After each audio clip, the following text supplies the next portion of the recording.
On June 28, 1914, Emperor Franz Ferdinand of Austria was assassinated during his visit in Sarajevo by a Serbian student wishing to liberate his people. What he didn't know was that he brought a doom of war to the entire continent. New Emperor of Austria sent an ultimatum to Serbian government. They accepted most, but some were ridicules. So, war. Joseph knew that he was taking a great risk by attacking Serbia. It was a traditional ally of Russia, however. Germany got their back, so what could go wrong? Many things could go wrong. Month after the assassination, Austria attacked Serbia, and Russia declared war on Austria.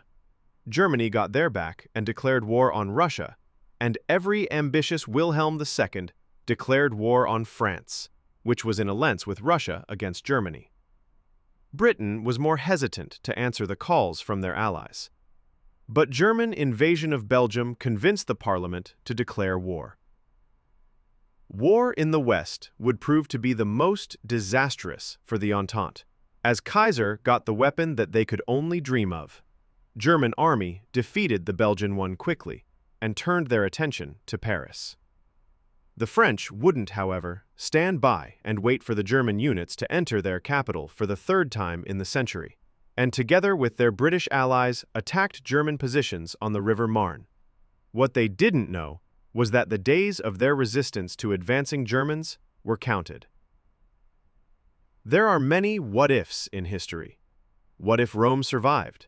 What if Napoleon won? What if Alexander the Great died early or didn't die at all? But all of them pale in comparison to what if Germany didn't have the power of the atom.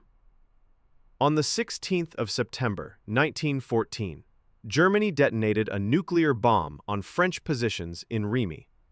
Allied units were confused, and soon Germans started their offensive.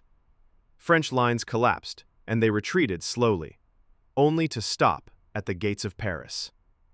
British, seeing the collapse of the French army, tried an offensive towards Ypres and Leuven, but Germans dug in, and their assaults were met with enormous casualties. French president declared that even if Paris will fall, France will never surrender to the German oppressors. However, Paris wasn't meant to be taken.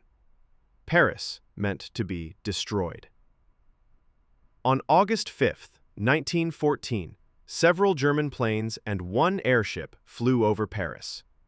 The goal of the planes was just to fly above the city and distract the defenders from the airship.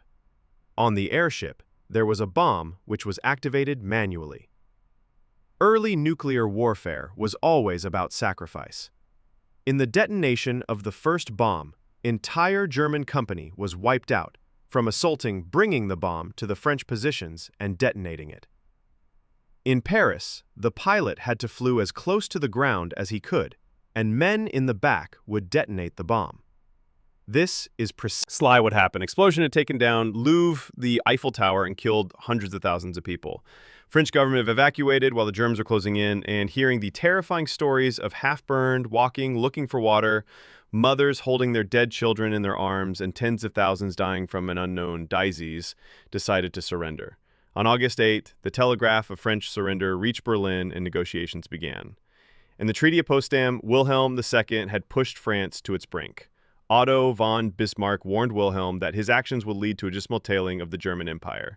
In that moment, Wilhelm probably could laugh at his face. He had just destroyed Paris, made the greatest empire on the planet to beg for peace, and had a way opened to defeat Russia.